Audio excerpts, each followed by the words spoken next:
Hey, Artrage friends, this is a real fun thing to play with today. A lot of times I'll do a quick sketch in another app, whether it's this one's Photoshop, sometimes Rebel, sometimes it's on my phone with the Galaxy Note. Yes, I have like some cool little sketching apps in there, like Artflow or whatever, or Artrage as well. But in this case, what I'm trying to show you is how I'll sometimes take a sketch done in another app and spice it up in Artrage because Artrage just has some really unique tools. So let's get into that and show you kind of how this works. All we need today is to look at the layers palette, which I have way over here for some reason. And typically the layers palette is just sitting right there. And I'm going to add a new layer. And this was something that you saw me do in last month's ImagineFX tutorial. But let's just go ahead and do it real quick. So what you can do is on a new layer, just use white paint, and I can kind of have some mind for the kind of the contour and the shapes of what's underneath right here. Like say the lips, you might want to paint like this or whatever. But whatever you do, you can kind of see what's under there, so you just kind of go for it. And you would use whatever size brush, use whatever size texture, use whatever size direction of the stroke to create the effect you want. This does matter, if you do it in a really haphazard way like I am, it cannot look very finished or very, very good. And so you do want to make sure that what you're doing makes sense for the kind of piece that you've got. But with this kind of rough approach, I do want to just kind of see what it looks like. Seeing as that it's kind of a quick demo, it doesn't matter too much to me. So what I'm going to do, on the layers palette, I'm going to click on blend mode and I'm going to click on multiply. Now what this does is it multiplies any of the like light or dark values into the existing paint, so you can start to see how cool it is that the paint that's down exists without interruption. It just is kind of overlaid with this three-dimensional simulated texture of the brush strokes that I just used from Artrage. This works really well, turning any standard digital painting into something that looks way more 3D. So that's a quick solution. Another thing you can do though is then just kind of drop the opacity a little bit on that layer by dragging down. It just makes it look good but not overwhelmingly textured. So yeah, you can kind of see how this works and how much it adds to the piece.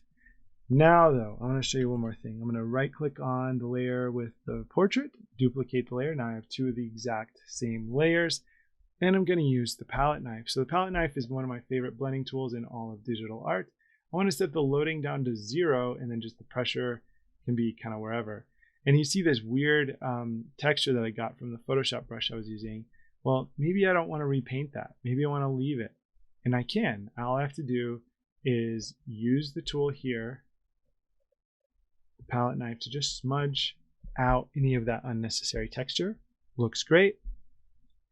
Here in this quick sketch, you can see that I did have the rough beginnings of a hand, but I hadn't finished painting the hand.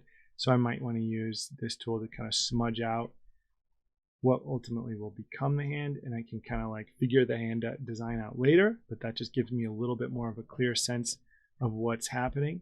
And then something else, so you can use it for blending. Say, gosh, I just don't want to repaint all this background, I just kind of want to smooth it out, whatever. And then you can say, gosh, as I do that, I need to blend out this or whatever, and you kind of back and forth between your layers. But what you might also do is something like this. You might come in and start to distress, break apart, smudge, and enhance actually intricate parts of the face. So not just the background, not just whatever. You can use this like, see, I can do this to make kind of like an intentionally distressed surface, or smudge it on purpose or whatever. Or I can smooth the background, or I can come in here and kind of create a harsher edge around the eye, or I can smudge out part of the glasses, or I can smudge it back, or I can, you can play with this palette knife as a way to enhance the mark making variety in your already existing painting. And I think that that's a very powerful use of the tool.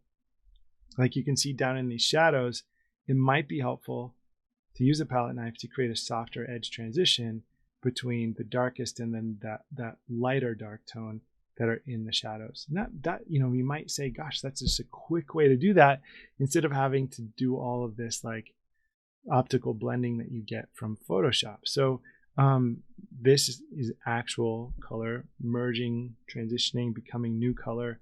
Artrage is great at taking even a dry approach to painting, like a tool like Photoshop, where there's no wet media, and it just instantly turns it into like a wet media simulation. Import that JPEG, import that PNG, whatever, and then just start working directly on top of it. And with that, you can get a lot of work done. Another thing that's pretty cool is you can use like the brightness of these hot, you know, pinks and reds in the glasses. You can kind of use this chalk pastel or crayon tool, and it's got some built-in transparency, so it's really nice as a way to kind of fog in some enhanced color. So I can make this brush really big, and you can see you can just come on top here like this and just bounce in some color like that. You could also go with like the marker, for example, and you can choose like the preset for something that's maybe a little more transparent. Well, actually the marker won't work super well, but the airbrush or this tool, this is actually an interesting tool, the gloop pen. You can come in here and like mess with that, but I think that even better would be maybe the airbrush. You can get like a slow flow and come in here and you could airbrush in some of those like transparent colors, just like you could do kind of with the chalk pastel. Chalk pastel is going to have more of an impact, more of a smudging impact, but if you make a new layer, then it's just going to kind of sit on top, this nice smooth color. And then you can change the blend mode on that layer as well. So here we are, we're just kind of tinkering. Let's go to overlay this time. That's really going to make it pop. So let me tone down the opacity so it's not overwhelming. And there you go. So here we have just a bunch of different approaches. One is to add texture, as you can see that first layer. The second one here is to add some translucent kind of blendedness with the chalk pastel or with the airbrush. And then the last thing I did, let me turn this off, was just to use the palette knife as a smudging tool to clean up and kind of refine any of those really messy strokes from what you might have done in Photoshop or a different app.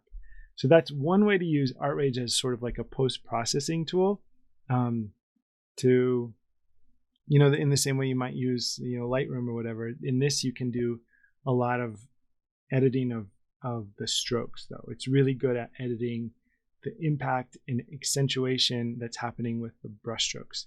And with that said, I hope this is a good little small piece of advocacy for why you might want to have Artrage in your arsenal for personal work, client work, professional work, whatever. So yeah, guys, I hope this video was good for you.